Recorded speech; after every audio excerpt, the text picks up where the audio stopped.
Yemen की एक पुरानी बस्ती थी जिसकी गलियों में एक बोसीदा चादर में लिपटा हुआ एक बूढ़ा शख्स नजर आता था। वह बाजार के एक कोने में बैठता और भीख मांगने के साथ साथ हर आने जाने वाले को कुछ ना कुछ नसीहत जरूर करता। वह कहता, ऐ लोगो, दूसरों की मदद करो, किसी का हक ना खाओ, ये जिंदगी फानी है, माल दौलत कभी साथ नहीं जाता। मेरी तरफ देखो, इबरत हासिल करो, कभी मैं भी इन बाजारों का सबसे अमीर ताजिर था, मगर आज तुम्हारे कदमों में पड़ा हूं। लोग उसकी बात गौर से सुनते, कुछ अफसोस करते, कुछ चंद सिक्के देकर आगे बढ़ जाते और कुछ तो सिर्फ तमाशा समझकर हंसी उड़ा देते। मगर उस बूढ़े के लहजे में एक ऐसा दर्द था जो दिलों को चीरता था, एक ऐसा सच जो वक्त की जबान बोल रहा था। एक दिन दोपहर के वक्त जब सूरज सिरों पर आग बरसा रहा था, एक नौजवान वहां से गुजरा। वह नौजवान साफ लिबास में मलबूस था, चेहरे पर सवालों की लकीरें थीं। वह बूढ़े के करीब आकर बैठ गया और निहायत नरमी से बोला, बाबा जी, मैं अक्सर आपकी बातें सुनता हूं। आप कहते हैं कि आप कभी बहुत अमीर थे। मुझे सच सच बताइए, आप इतने गरीब कैसे हो गए? आपकी दौलत कहां गई? आपकी इज्जत, ये सब कैसे मिट्टी में मिल गया? बूढ़े ने उस नौजवान की आंखों में देखा, कुछ लम्हे खामोश रहा, फिर आह भरकर आसमान की तरफ निगाह उठाई और बोला, बेटा, तुमने मेरे दिल का बंद दरीचा खोल दिया है। सुनो, आज मैं तुम्हें वो कहानी सुनाता हूं जो मेरे जवाल की दास्तान है। वो दिन जब मैं दौलत के नशे में अंधा था। मेरी कहानी सुनने के लिए तुम बैठे हो तो दिल थाम के सुनो। ये सिर्फ एक शख्स की दास्तान नहीं, ये गुरूर, आजमाइश और वक्त के पलटने की वो गवाही है जो अक्सर लोग वक्त पर नहीं समझते। मैं उस वक्त यमन के दारुल हुकूमत सना के मशहूर तरीन बाजार में मसाला जात और कीमती कपड़ों का कारोबार करता था। मेरा नाम इसहाक बिन खालिद था। मेरे पास काफिलों की कतारें थीं, गोदाम भरे हुए थे और गुलामों की फौज थी जो हर हुक्म पर दौड़ती थी। लोग मेरे नाम से कांपते थे। मेरे साथ सौदा करने के लिए दूसरे शहरों से ताजिर आते। जब मैं बाजार में दाखिल होता तो लोग खड़े हो जाते जैसे कोई बादशाह गुजर रहा हो। मेरी हवेली 4 मंजिला थी, संगमरमर से बनी हुई। उसमें पानी के फव्वारे थे, महंगे ईरानी कालीन, जरी के कपड़ों से सजे कमरे और इन सब से बढ़कर एक खजाना जैसी चीज, मेरी बीवी फाइजा। बूढ़े की आवाज में एक नमी सी आ गई। वह नेक दिल, इबादत गुजार और नरम खू औरत थी। जब कभी मैं दौलत के नशे में बहकने लगता, वह मुझे याद दिलाती, इसहाका, ये सब कुछ कल को छिन भी सकता है। शुक्र अदा करो और लोगों का हक मत खाओ। मगर मैंने कभी न सुना। मुझे लगा मैं नाकाबिले शिकस्त हूं। एक दिन एक छोटे से ताजिर ने शिकायत की कि मैंने उसका सामान जबरदस्ती खरीद कर उसे कम कीमत दी। मुझे गुस्सा आया। मैंने उसे बाजार से निकलवा दिया। लोग डर के मारे खामोश हो गए, मगर मेरी बीवी ने कहा, यह जुल्म है। मैंने उसे भी खामोश करवा दिया। फिर ऐसे ही छोटे छोटे जुल्म मेरे रोज का मामूल बन गए। मैं नाजायज नफा लेने लगा, भारी सूद पर कर्ज देना शुरू कर दिया। मुझे लगा पैसा ही सब कुछ है। फिर कुदरत ने मेरे गुरूर की ईंटें हिलाना शुरू की। मेरे काफिलों पर डाके पड़ने लगे, गुलाम भागने लगे, मुलाजिमों ने वफादारी छोड़ दी। मैंने समझा कि वक्त का नुकसान है, लेकिन वो वक्त कभी खत्म ना हुआ। एक दिन मेरा पुराना गोदाम, जहां मश्क, जाफरान और कीमती कालीनों का जखीरा था, रात को आग की लपेट में आ गया। सब जलकर राख हो गया। लोग कहते थे कि आग कुदरत का कहर थी। मैं मानने को तैयार न था। और फिर मेरी बीवी बीमार हो गई। मैं माल दौलत बचाने में लगा रहा और वह अंदर ही अंदर टूटती चली गई। वह दुनिया से रुखसत हो गई और मेरे अंदर की रोशनी भी बुझ गई। मगर अफसोस, मैं फिर भी न बदला। मैंने उसकी मौत का मातम करने के बजाय अगले कारोबार की मंसूबाबंदी शुरू कर दी। नौजवान की आंखें हैरत और दुख से भरी थीं। बाबा जी, फिर क्या हुआ? बूढ़े ने आह भरी और नौनिहाल खामोशी से सुन रहा था, मगर जैसे उसके दिल में कुछ और भी दबाव हो। वह बात जो अभी तक उसने खुद भी पूरी तरह से कबूल न की हो। कुछ लम्हे गुजरे, फिर बूढ़े ने गहरी सांस ली और आहिस्ता से बोला, बेटा, एक बात है जो मैंने तुम्हें अभी तक नहीं बताई। ये जो कुछ मेरे साथ हुआ, ये सिर्फ वक्त का उलटफेर नहीं था। ये दरअसल एक सजा थी, एक बद्दुआ, एक फरियाद जो आसमान तक पहुंची थी। नौजवान ने चौंक कर उसकी तरफ देखा। कैसी सजा बाबा जी? बूढ़े की आंखों में एक लर्जिश सी आई, जैसे बरसों से दिल में छिपी आग अब जबान पर आने लगी हो। बेटा, मैंने बहुतों पर जुल्म किया, मगर एक जुल्म ऐसा किया जिसने मेरी जिंदगी की बुनियादें हिला दी। ये उस वक्त की बात है जब मेरा कारोबार उरूज पर था। एक दिन एक शख्स मेरी दुकान पर आया।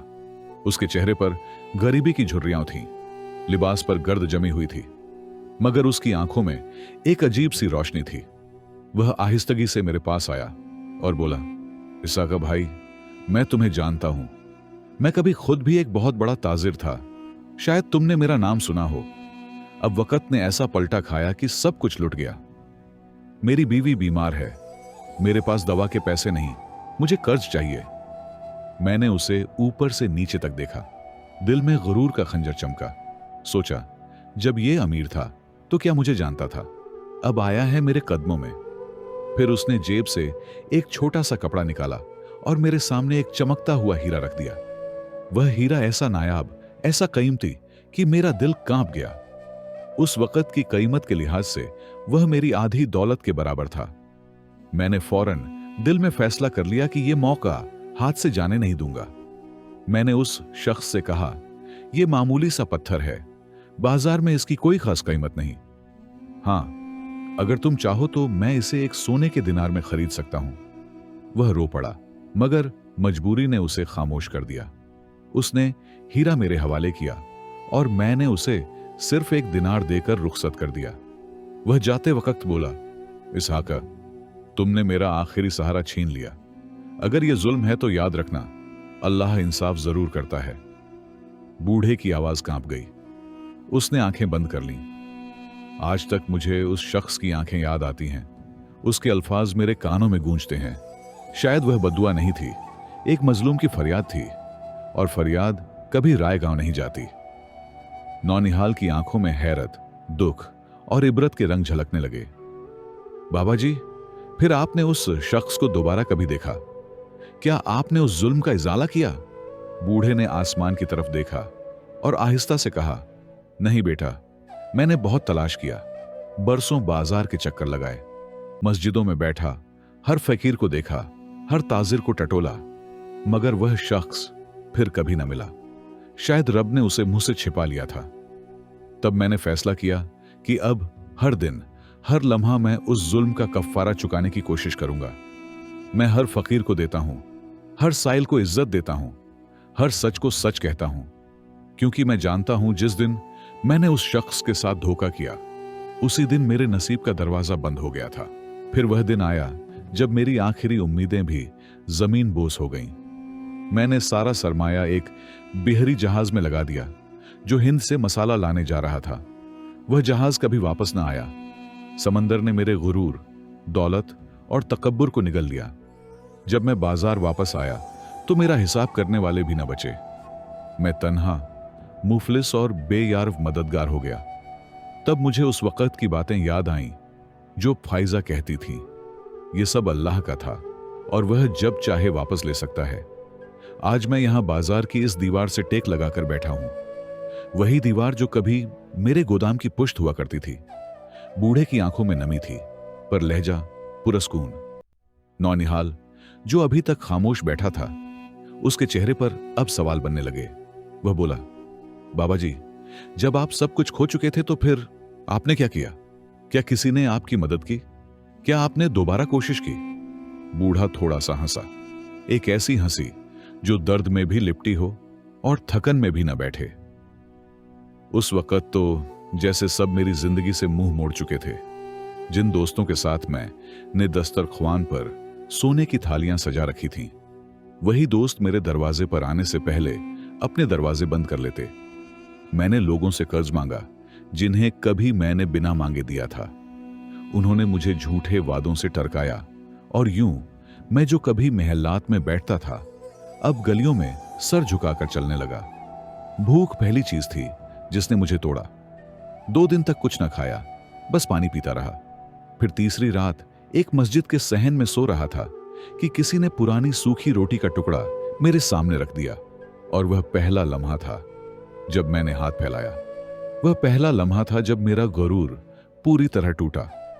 मैंने मान लिया कि मैं फकीर हूं, एक ऐसा फकीर जिसने खुद अपनी अमारत को जलाकर राख किया। उसके बाद मैंने अपना वक्त गलियों में गुजारना शुरू कर दिया। कभी किसी दरवाजे पर सदा लगाता, कभी किसी दुकान के बाहर बैठ जाता। कुछ लोग रहम करते, कुछ झिड़कते, कुछ सिर्फ अफसोस भरी निगाह डालते। मैं खुदा के सामने हाथ जोड़कर दुआ करता, ऐ मालिक, मैंने जुल्म किया, मैंने गुरूर किया, मैंने तेरा दिया हुआ हक खाया, मुझे माफ कर दे। मुझे अब तेरी तरफ पलटना है, अगर तू चाहे तो। वही रात मेरी तब्दीली की पहली रात थी। सुबह जब आंख खुली तो मैंने फैसला किया कि अब मैं किसी का हक न खाऊंगा, न किसी के सामने झूठ बोलूंगा, न चालाकी करूंगा। अब जो मिलेगा सच्चाई से, सब्र से, शुक्र से कबूल करूंगा। मैंने मस्जिद के दरवाजे पर बैठना शुरू किया। मांगता जरूर था, मगर साथ साथ हर आने वाले को एक बात कहता, अल्लाह के लिए किसी का हक ना खाना। मेरी तरफ देखो, इबरत हासिल करो। मैं वह हूं जो कभी बाजार का बादशाह था।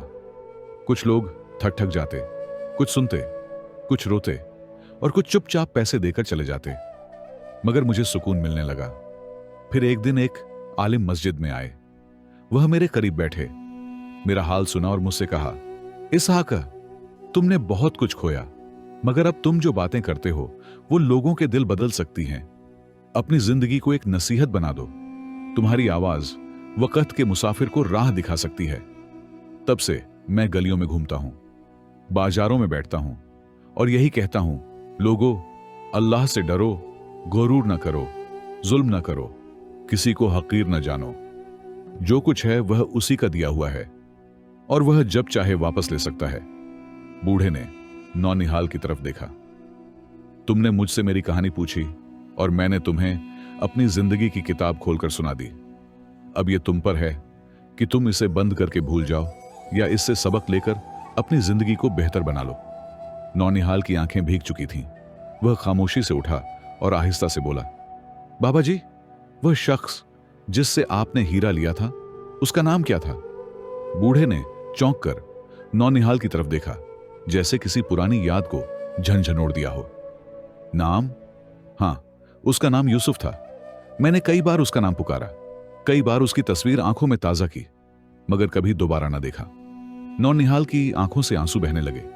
उसने आहिस्ता से कहा, बाबा जी, वह शख्स यूसुफ, वह मेरे वालिद थे। यह सुनना था कि बूढ़े का चेहरा जर्द पड़ गया। उसकी आंखें खुली की खुली रह गईं। वह जैसे किसी पत्थर की मूर्ति की सूरत इख्तियार कर चुका था। क्या कहा तुमने? तुम यूसुफ के बेटे हो? नौनिहाल ने तस्दीक में सर हिलाया और थरथराती आवाज में बोला, जी, मैं उनका बेटा हूं।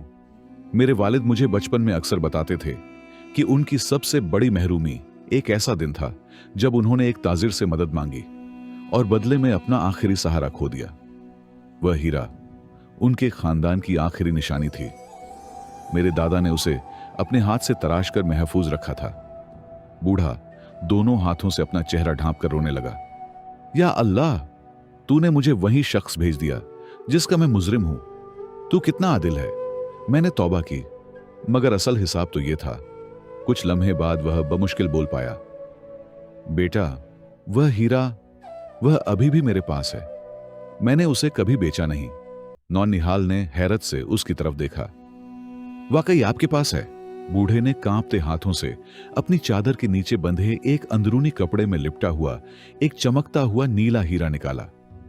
बिल्कुल वैसा ही जैसा नौनिहाल की बचपन की यादों में महफूज था। नौनिहाल की आंखें नम हो गईं।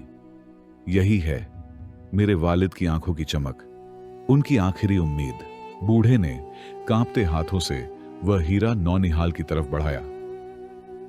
बेटा, मैं तुमसे यह नहीं कहूंगा कि मुझे माफ कर दो, क्योंकि मैं जानता हूं कि मेरे जैसा इंसान शायद माफी के काबिल नहीं होता, मगर मैंने अपनी बाकी जिंदगी इसी जुर्म के बोझ तले गुजारी है। आज मैं सिर्फ यह हीरा नहीं, अपनी रूह तुम्हारे हवाले कर रहा हूं। नौनिहाल ने हीरा अपने हाथ में लिया, खामोशी से उसे देखता रहा। फिर उसने कहा, बाबा जी, मेरे वालिद ने हमेशा कहा कि जो तुम्हें नुकसान दे उसके बदले में बद न देना, दुआ करो कि उसका दिल बदले। आज अगर वह जिंदा होते तो वह आपको माफ कर देते, क्योंकि उन्होंने अपनी जिंदगी माफ कर देने में गुजारी थी। बूढ़े की आंखों से आंसू बह निकले। वह नौनिहाल के कदमों में झुक गया। अल्लाह तुम्हें सलामत रखे बेटा, तुमने मुझे वो सुकून दे दिया जो दौलत से ना मिला, शोहरत से ना मिला और बरसों की भीख से भी ना मिला। वो दिन यमन की बस्ती में कुछ और ही तरह का था। बूढ़ा, जिसे कभी बाजार वाले इसहाक बुखारी कहकर पुकारते थे, अब उनकी निगाह में इसहाक साहब बन चुका था। उसके साथ नौनिहाल खड़ा था, अपने बाप का हीरा थामे, न नफरत से भरपूर न इंतकाम में डूबा हुआ, बल्कि सब्र, फहम और रहम का पैकर। उसी शाम मस्जिद के सहन में एक हल्का बना। लोग जमा हुए, बच्चे, बूढ़े, ताजिर, मजदूर, सब। बूढ़ा इसहाका वहीं बैठा था, अपने पुराने कपड़ों में, मगर चेहरे पर एक नरमी और वकार के साथ। उसने धीमी आवाज में कहना शुरू किया, ए लोगो, आज तुम्हारे सामने मैं खड़ा हूं, सिर्फ एक भिखारी की सूरत में नहीं, बल्कि एक गुनहगार की हैसियत से, जो तुम्हें अपनी जिंदगी की सबसे बड़ी हकीकत बताना चाहता है। मैंने दौलत कमाई, मगर उस दौलत ने मेरा दिल सोना नहीं, पत्थर बना दिया।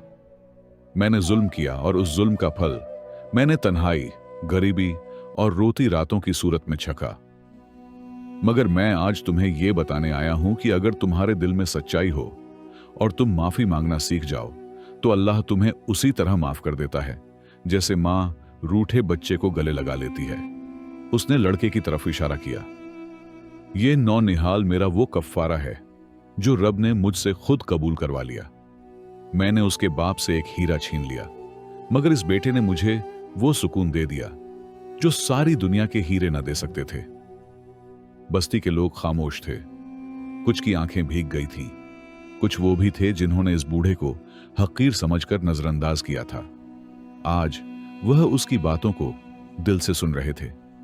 नौनिहाल ने आगे बढ़कर कहा, यही असल तौबा है कि इंसान माने कि वह गलत था और कोशिश करे कि बाकी जिंदगी हक और सच के लिए गुजारे। अगर मेरे वालिद आज यहां होते तो वह खुश होते कि एक शख्स ने सच को कबूल किया। उसी वक्त एक ताजिर आगे बढ़ा। उसने बूढ़े के हाथ में चंद दिनार रखने की कोशिश की, मगर बूढ़े ने मुस्कुराकर हाथ जोड़ दिए। अब मुझे कुछ नहीं चाहिए। जो सुकून आज दिल में है वह किसी खजाने से बड़ा है। अलबत्ता अगर देना ही चाहते हो तो किसी भूखे को खाना खिला दो, किसी मजबूर का कर्ज चुका दो, किसी यतीम के सर पर हाथ रख दो। यही मेरा सदका होगा। दोस्तों, इस कहानी से हमें यह सबक मिलता है कि गुरूर इंसान को अंधा कर देता है और इंसाफ की आंख बंद नहीं होती। जो दिल से माफी मांगे अल्लाह उसे माफ करता है, मगर असल माफी तब होती है जब मजलूम इंसान भी माफ कर दे। दौलत से ज्यादा कीमती वो नरमी, सच्चाई और तौबा है जो इंसान को इंसान बनाती है। और सबसे बढ़कर, जो हीरा तुम छीन लेते हो वह शायद चमकता हो, मगर वह तुम्हें हमेशा अंदर से जला कर रखेगा जब तक तुम उसे वापस न कर दो। आपको यह कहानी कैसी लगी? अपनी राय जरूर दीजिएगा और हमारे चैनल को भी सब्सक्राइब कीजिएगा।